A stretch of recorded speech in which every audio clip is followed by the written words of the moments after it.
Paz do Senhor.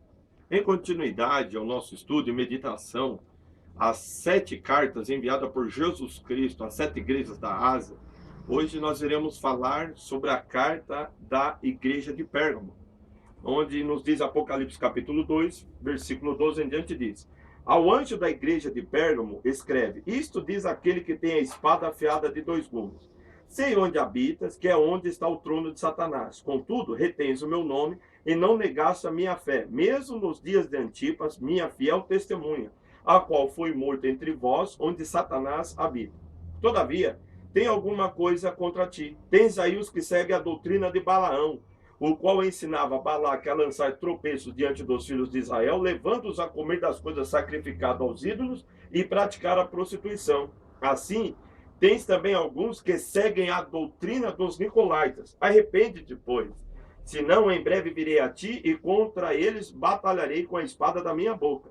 Quem tem ouvidos, ouça o que o Espírito diz às igrejas. Ao que vencer, darei do maná escondido, e lhe darei uma pedra branca, e na pedra um novo nome escrito, o qual ninguém conhece, senão aquele que o recebe. Amém.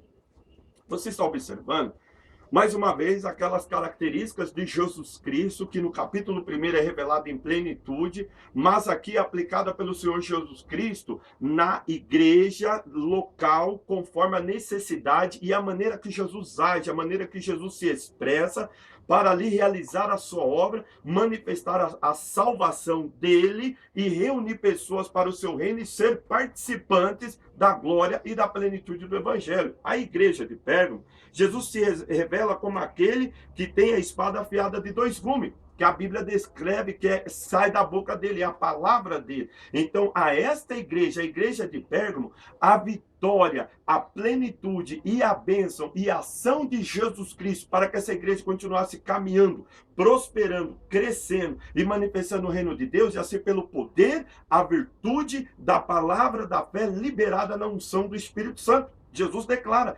a minha espada de 2 gumes é aquele que vai agir e expressar. Jesus declara também, como nas outras igrejas, que ele conhece, ele sabe aonde a igreja está, a circunstância e o meio em que ela vive. Aqui ele diz que é onde está o trono de Satanás. Quer dizer, o inimigo ali reinava, imperava, o inimigo ali tinha uma predominância muito grande. Segundo os historiadores, Pérgamo era uma cidade onde o culto ao imperador e a imagem do imperador era muito grande, era muito forte. E ali o povo se encurvava, adorava e sacrificava ao imperador. Eles adoravam mais o homem do que ao Senhor, que é bendito eternamente para todo sempre. E isso era uma expressão maligna, a qual Satanás estava por trás. Mas nos declara que aquela igreja retinha o nome e não negasse a fé. Elas honravam o nome de Jesus Cristo, exaltavam o nome do Senhor Jesus Cristo, engrandeciam o nome e guardavam a fé, não negavam a fé, confessavam o Senhor Jesus Cristo, porque a palavra da fé traz vida, traz salvação, libertação, iluminação, e a verdade que muda totalmente as características dos seres humanos. E também mostra a realidade que está por trás da idolatria e de todo o mal, que é a ação e a expressão de Satanás. Mas há poder no nome do Senhor Jesus Cristo para desfazer todas as obras do diabo. E a espada do Espírito é a palavra de Deus em nossa boca, na qual nós usamos para derrotar os principados e potestades e conquistar almas e vida para o reino de Deus e ser participante da liberdade, da bênção e da vida plena que há através do Evangelho. O Senhor Jesus Cristo, ele declara aqui que teve uma testemunha dele, um servo dele chamado Antipas, que foi morto, mas não negou o nome. Ele foi fiel, ele viveu a plenitude do evangelho e semelhante ao seu Senhor, ele quando recebeu a sentença de morte, ele não abriu a sua boca nem negou, mas antes perseverou em ser fiel. E Jesus está declarando: ele é uma fiel testemunha. E ele morreu onde estava o trono de Satanás, mas ele não foi para Satanás, ele foi para o trono glorioso de Deus. Ele foi coroado pela vida e no dia da ressurreição ele vai ser participante do reino eterno, porque o reino de Satanás tem fim, o de Deus permanece para todo sempre.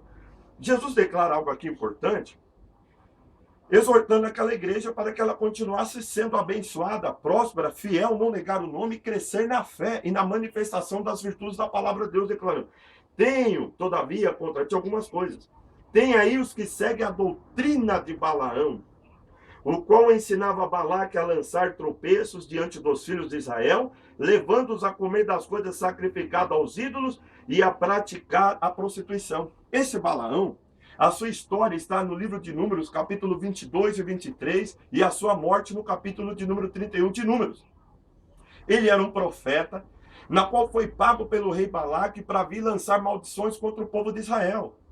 E Deus falou que não era para ele ir, mas como ele cobiçava o ouro, como ele cobiçou a honra e aquelas riquezas que o rei lhe concedeu, ele foi desobedecendo a Deus, quase morreu pelas mãos do anjo que Deus havia enviado. E mesmo assim o Senhor falou que era para ele ir, mas era só ele falar somente o que Deus colocava na boca dele. Resultado, ele abençoava o reino de Israel. Quando ele ia lançar maldição, Deus tirava a palavra de maldição e lançava a palavra de bênção. Ele percebendo que agindo daquela maneira, indo ao encontro do Senhor para receber a palavra, Deus abençoava, ele sabia, eu vou perder a minha riqueza, vou perder a recompensa que o rei me deu. O que ele foi? Ele não foi ao encontro de Deus, porque ele quis lançar a maldição, mas o Senhor tomou a vida dele, liberou uma palavra de bênção, uma palavra de poder, uma palavra futura, na qual manifestava a grandeza e a glória do reino de Israel e a vinda do Messias e a sentença sobre os midianitas. Sabe qual foi o resultado? Ele não recebeu recompensa e depois ele foi morto. Por quê? Porque ele teve prazer não em fazer a vontade de Deus e ser submisso ao Espírito de Deus para liberar a palavra de Deus, mas ele teve prazer nos bens materiais, nas riquezas e nas honras desse mundo. E a Bíblia nos declara aqui que tinha algumas pessoas que estavam seguindo a doutrina de Balaão, não que Balaão estava ali, mas o mesmo princípio. Elas estavam de olho aos bens materiais, às riquezas materiais, estava de olho a ensinar e proclamar a palavra de Deus por conveniência própria, e não conforme a espada de dois gumes que saía de Jesus Cristo, que limpa o pecado, que expulsa as influências malignas, que liberta o homem e traz o homem para o reino de Deus. Tanto que eles estavam levando as pessoas a comer as coisas sacrificadas aos ídolos e a praticar a prostituição, a se contaminar, a viver em pecado. E aquele que vive o pecado, diz o apóstolo João, não viu a Deus nem o conhece, mas todo aquele que o viu e conheceu, esse não peca, porque a divina semente permanece nele. O apóstolo Pedro nos declara em sua segunda carta, no capítulo de número 2, sobre Balaão, diz assim, que eles 2,15, eles deixando o caminho direito, desviaram-se, tendo seguido o caminho de Balaão, filho de Beor, que amou o prêmio da injustiça. Um amor ao prêmio da injustiça, das coisas que é corrupta, imunda e obscura que há neste mundo, embora aos olhos pareça ser bom e perfeito, mas não. E o que acontece? Mas que foi repreendido pela sua transgressão. Um mudo jumento falando com voz humana impediu a loucura do profeta. Olha que coisa terrível.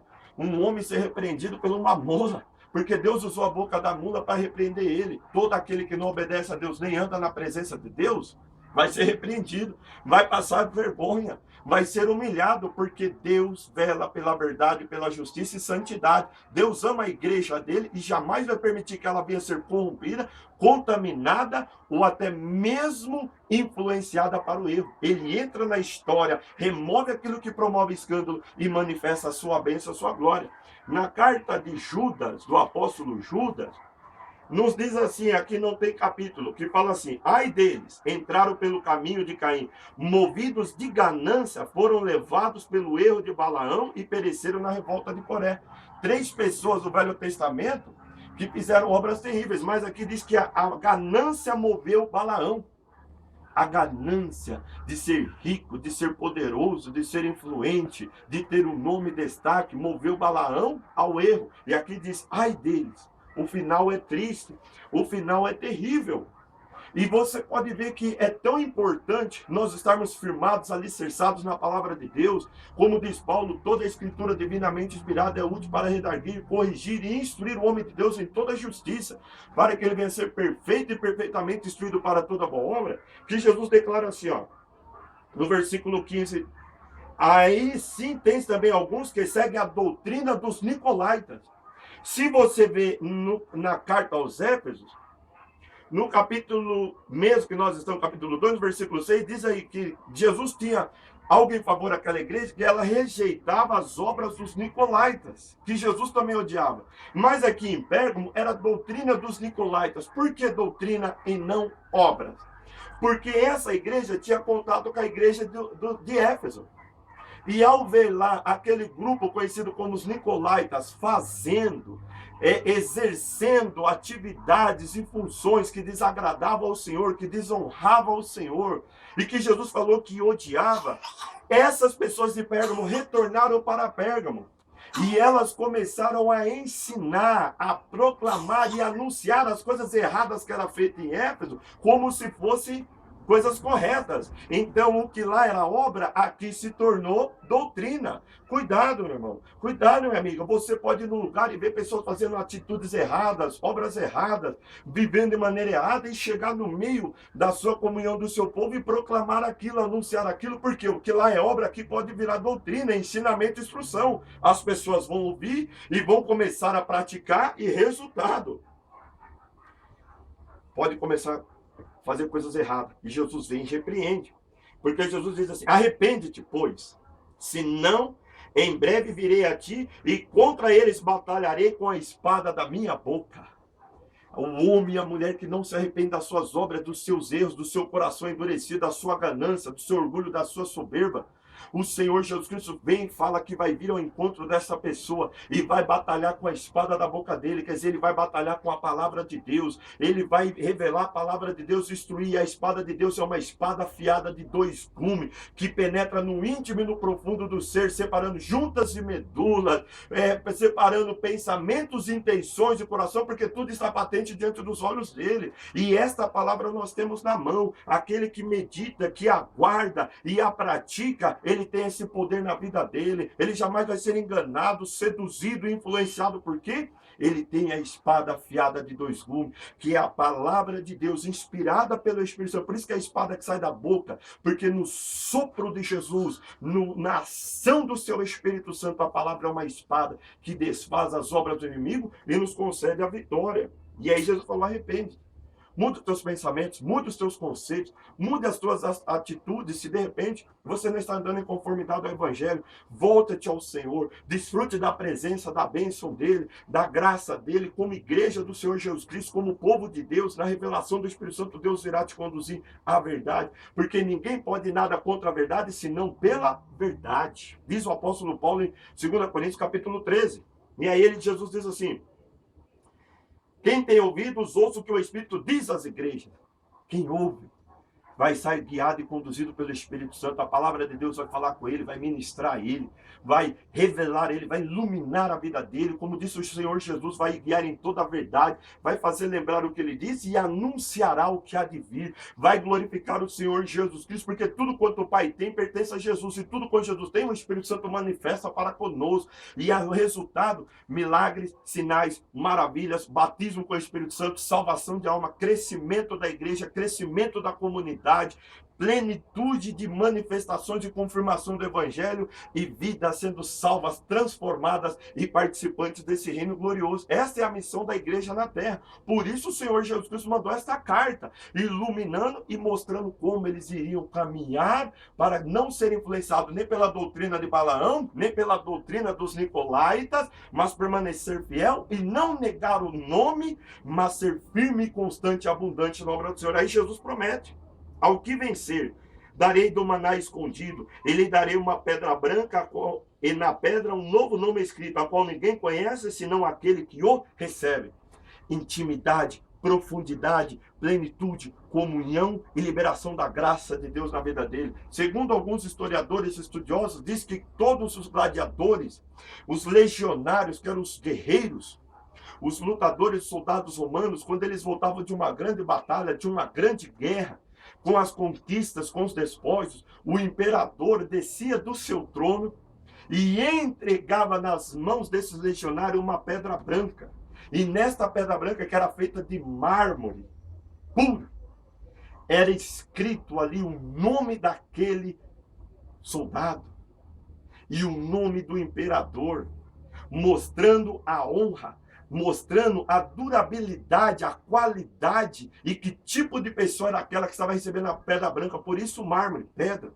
que ia durar por toda a eternidade. Jesus está prometendo, se você permanecer fiel, se você andar comigo, se você não negar a fé e não negar o meu nome, mas guardar, mesmo estando diante do trono de Satanás, mesmo estando diante do mundo corrompido pelo maligno, não se deixar de se levar por doutrinas de Balaão, movido pela ganância, pelos prêmios das injustiças, nem as obras do Nicolaítas, que é a contaminação, a sensualidade, a carnalidade, mas permanecer fiel na direção e na comunhão do meu Espírito. Um dia ele vai levantar do trono dele, vai te dar uma pedra branca com o teu novo nome e o nome dele escrito e vai dizer: aqui você será recompensado eternamente, a tua herança jamais terá fim, porque você será rei e sacerdote no reino eterno de nosso Senhor e Salvador Jesus Cristo. E como que você alcança isso? Se enchendo do Espírito Santo, se revestindo da virtude do Espírito, porque Jesus falou: a carne para nada aproveita, o Espírito é o que vivifica. As palavras que eu vos tenho dito são Espírito, são vida. João capítulo 6.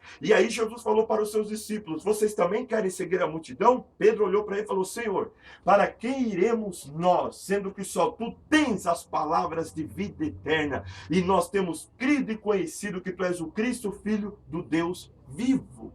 E em João, Evangelho de João, capítulo 15, versículo 2, Jesus falou assim: vós já estáis limpo pela palavra que eu vos tenho falado. No capítulo 14 ele fala: aquele que me ama guardará a minha palavra, e eu e o Pai viremos e faremos nele morada. Quer ser habitado por Deus, quer ser cheio do Espírito Santo, quer ter essa vida limpa, purificada, quer conhecer a Cristo, Filho do Deus bendito, quer ter o Espírito e a vida atuante em sua vida? Guarda a palavra de Deus, que é a espada afiada de dois gumes nos lábios de Jesus Cristo. Você vai vencer o mal, você vai vencer as falsas doutrinas, você vai vencer os falsos costumes, os falsos erros, você vai ser um exemplo de cristão, um exemplo de homem e mulher de Deus. A tua igreja, o teu povo, vai ser um povo abençoado, próspero, usado poderosamente nas mãos do Senhor, cheio de sinais e maravilhas, e vidas serão atraídas para estar juntamente convosco, servindo a Deus e glorificando o nome dele e sendo participante da plenitude do Evangelho. Que Deus te abençoe em nome do Senhor Jesus Cristo e tome posse do poder da virtude dessa espada, desta palavra, desta bênção, em nome de Jesus Cristo. Amém.